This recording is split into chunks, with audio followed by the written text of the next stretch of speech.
Welcome to our deep dive today. We're going to unpack some really interesting ideas about AI's potential and then explore some wealth building strategies. Yeah, it's pretty fascinating stuff. We've got some sources here, predictions from Nvidia's CEO, advice from, I guess you could call them financial gurus, and even some pretty unique business ideas. I think what's really cool is how these topics, they seem totally different at first glance, but they actually connect in some unexpected ways. Right.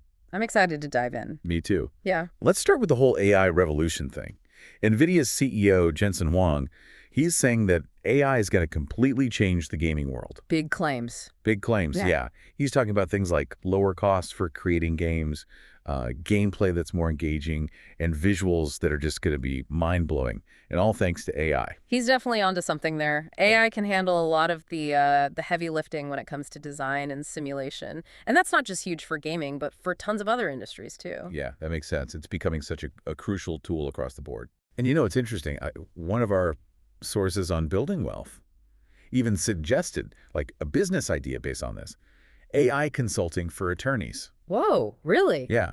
Apparently, there's a ton of legal research that AI can just speed up like crazy, Yeah. and lawyers are willing to pay for that expertise. That's wild. Yeah. It really makes you wonder what other professions are going to be totally changed by AI, and what kind of opportunities is this going to open up for people who know how to, actually use it? Big questions. Something to definitely keep in mind as we go through all these strategies for building wealth. Speaking of which, let's switch gears to that source about turning $1,000 into, serious wealth. All right, let's hear it. All right, so imagine this. You've got $1,000 right now. What's the first thing that pops into your head? What would you do with it? I think for a lot of people, it'd be the temptation to just buy something right away, something fun. Like a new Gucci shirt. Exactly. But the real key to building wealth is resisting that urge and figuring out how to, actually grow that money. So how do we make that happen? Where do we even start? Okay, so it all comes down to three things: time, return, and money. Think of it as like TRM. I've got it. So let's break it down a little. Time is just how long your money is invested. The sooner you start, the more time it has to grow, right? Right. Return is basically how fast your money grows. It's the rate at which your investments increase in value.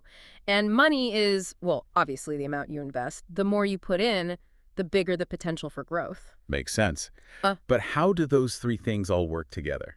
Think of it like a snowball rolling down a hill. At first, it's small, but as it rolls, it picks up more snow and gets bigger and bigger, and it starts to roll faster, too. That's kind of like compounding. Yeah. Even if you just start with $1,000, if you keep investing consistently, over time, it can really add up thanks to that snowball effect. So that's why starting early is so important, even if you don't have a lot to invest right away. Our source mentioned a bunch of different ways to invest, from those low-risk index funds to more hands-on strategies like picking your own stocks or getting into real estate. They even mentioned some specific ETFs like VTI, SPY, DIA, QQQ for the broader market, and NOVL and SCHD for people who want those the consistent dividends. Yeah, and they were really into the CPA approach. Stands for consistent, passive, and automatic investing for the long term. So basically, you want to be disciplined, put money in regularly no matter what's happening with the market, and avoid making those emotional decisions. Just stay focused on the long game. CPA, consistent, passive, automatic. I like it. It sounds pretty effortless. But staying informed is also key, right? Oh yeah, definitely. Our source recommended a free newsletter called Market Briefs. Building wealth isn't just about putting money in, it's about learning more about how it all works too. Yeah, knowledge is power. But what about people who are like more into the entrepreneurial side of things? Can you actually start a business with just $1,000? Believe it or not, you absolutely can. Our source actually had some really interesting ideas for using that $1,000 as seed money to get things going. Oh, come on, tell me more. What kind of ideas are we talking about here?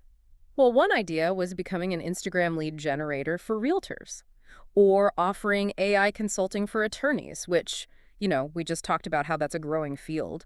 Both of those play to current trends, and you can use specialized skills. Those are pretty cool ideas. And I also really liked the one about like high-end dog walking or car detailing services for busy professionals. Seems like a smart way to target people who have the money but not a lot of free time. Right. And when you actually break it down, the numbers are impressive. Say you offer a monthly subscription for $1,000, even if not many people sign up. If you just get one new client per month, that's a pretty good income stream. That recurring revenue through subscriptions is a great way to make things more stable and predictable. It just goes to show you have to think outside the box, find problems that you can solve for people, and the money will follow. Couldn't agree more. And who knows? That $1,000 could turn into something way bigger than you ever imagined. Speaking of big investments, what about real estate? See, it seems like everyone's always talking about that. Real estate can seem like intimidating, right? Like you need a ton of money to even get started. Yeah, it feels like you need to already be wealthy to start investing in real estate. That's a common misconception, actually. Our source talked about a strategy called house hacking that can be a good option even if you don't have a lot of cash up front. House hacking. Okay, I'm intrigued. What is that? Basically, it's where you buy a multi-unit property, like a duplex, triplex, something like that, and you live in one of the units and rent out the others. So you're living there but also getting rental income from the other units. Yep. And that rental income can help cover a big chunk of your mortgage payments, sometimes even all of it, depending on the setup. That's a pretty sweet deal. So what are the advantages of doing it that way? Well, for one thing, house hacking can mean you need a smaller down payment. You might be able to get an FHA loan with only 3.5% down, which is way less than the usual 25% you need for a regular investment property. That's a huge difference. Right. And another big plus is that you get to learn about property management firsthand. You're dealing with tenants, maintenance, all that stuff. It's a great experience if you're thinking about getting more into real estate investing down the road. That makes a lot of sense. So it's like you're getting paid to live in your own home and learn about real estate at the same time. Exactly. Our source even mentions some cities that are particularly good for house hacking. Places like Indianapolis, Des Moines, Huntsville. They mentioned those cities specifically. Yeah. Interesting. Yeah, they tend to have affordable housing, decent rental demand, and some potential for the property values to go up in the future. So it really is possible to get into real estate without needing a ton of money to start. Hmm. It's inspiring to see that there are so many different ways to build wealth. We've been talking about a lot of different investment strategies, but let's switch gears for a minute and talk about something that might not be as exciting, but it's really important. Paying down high-interest debt.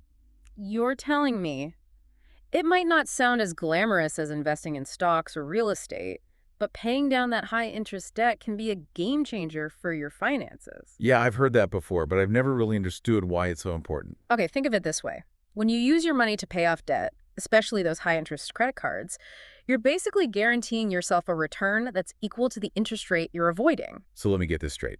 If I have a credit card with like a 20% interest rate, paying it off is kind of like earning a guaranteed 20% return on my money. Exactly. It's like a risk-free return, and it can make a huge difference in your overall financial well-being. Plus, it's not just about the numbers. Paying down debt can really reduce your stress levels, and it can boost your credit score, which can help you qualify for better loan terms in the future. It frees up your cash flow so you can start putting more money towards savings or other investments. Makes sense. It's like setting yourself up for success. Speaking of setting yourself up for success, our source on turning a paycheck into wealth talked a lot about the importance of mindset.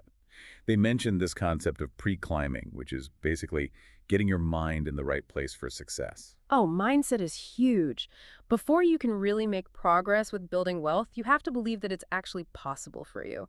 A lot of people have these limiting beliefs about money that hold them back. Like what kind of limiting beliefs? Things like, I'll never be rich, or investing is too risky, or I'm just not good with money. Those kinds of thoughts can really sabotage your efforts. So it's about shifting your perspective and believing that you can actually achieve your financial goals. Exactly. It's about adopting a growth mindset and believing that you can improve your financial situation through learning, effort, and smart decision making. And this is where financial education becomes really crucial. I was just thinking about that. It's like investing in your financial knowledge is just as important as investing your money.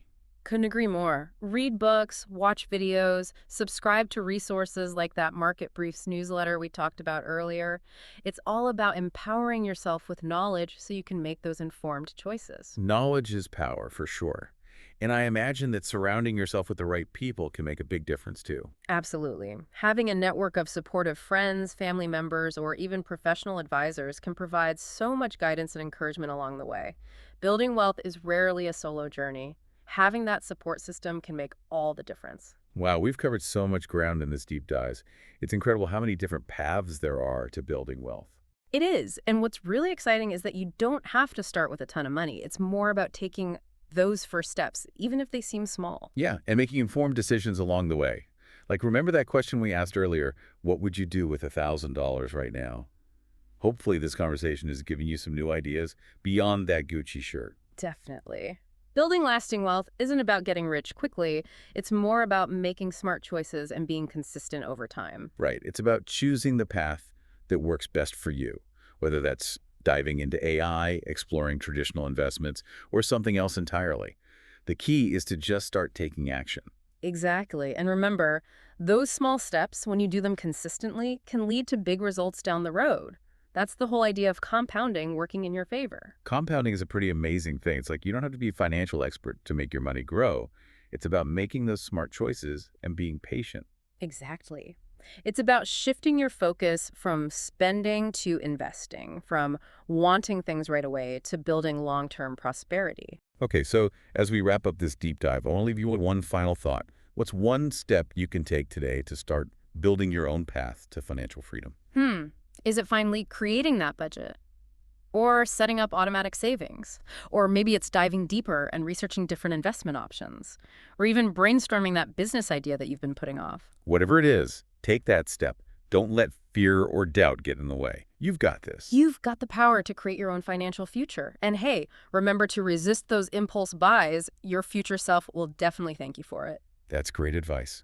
Until next time, keep diving deep, and may your journey towards financial freedom be amazing.